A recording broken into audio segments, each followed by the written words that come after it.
It's the tallest building in the Kingdom of Saudi Arabia, and we've come to the top of the tower to meet its owner, Prince Al Walid bin Talal, the world's richest Arab. How do you do? Good to see you. Nice to see you. He's Saudi royalty and he possesses unfathomable wealth and influence. His portfolio includes ownership of household names the world over, a world he travels in his personal 747, although that's soon to be usurped by a new Airbus A380, the double-decker.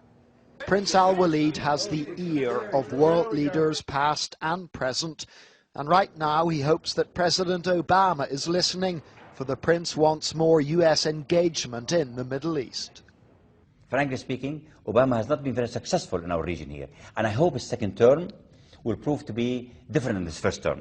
But right now, I think that, with the economic situation in the United States stabilizing, Europe stabilizing, he can give a lot more attention to the Middle East. And we can only say we hope that he can give more attention to the Middle East because it's needed badly.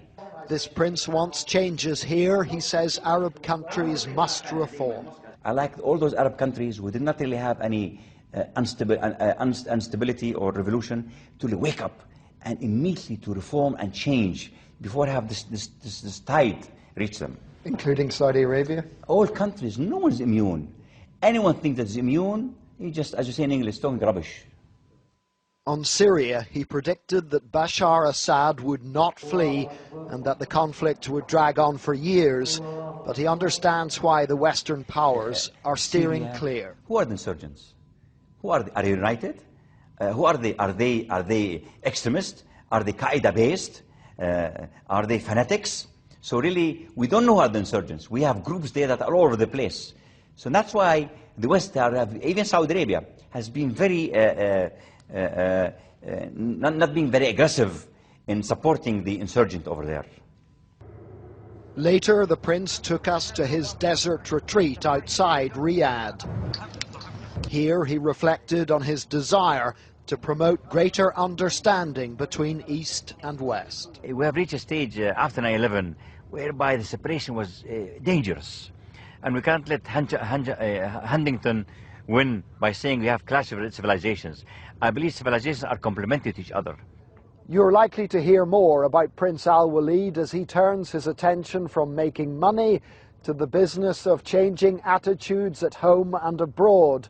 There's little doubt he's got the clout and the contacts book to make a difference. John Irvine, ITV News, in the Saudi Arabian desert. The U.S. role in Libya and the rising price of oil are two of the issues Tom Brokaw raised during his reporting visit to Saudi Arabia, a big U.S. ally, as you know, but the relationship between the two nations has lately been strained. Tonight we have Tom's conversation with an influential member of the royal family. I'd like to give you a message. As nephew of Saudi Arabia's king, Prince Al Walid is a heartbeat from the government here, but he is not a member of it. However, as a business mogul with a personal fortune of some $20 billion, they call him the Saudi Warren Buffett, he feels empowered to say what he thinks. I think we should not take our people for granted. We should make change and change fast. Like everyone else in the Middle East, he is watching Libya closely.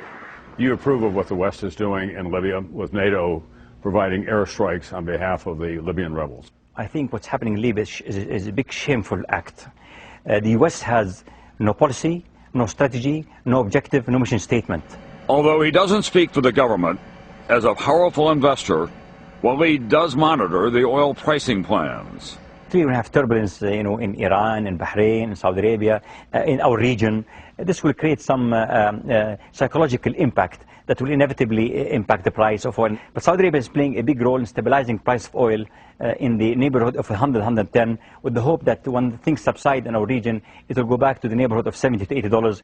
So what else do you have in mind for here? I mean, you have everything. I first met Walid at his luxurious country estate 6 years ago, where the trappings look more like Las Vegas than Saudi Arabia.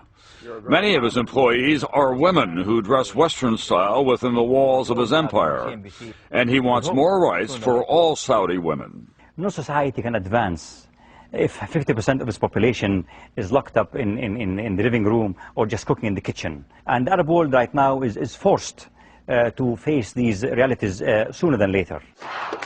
Walid does say the current turmoil will change the Middle East forever.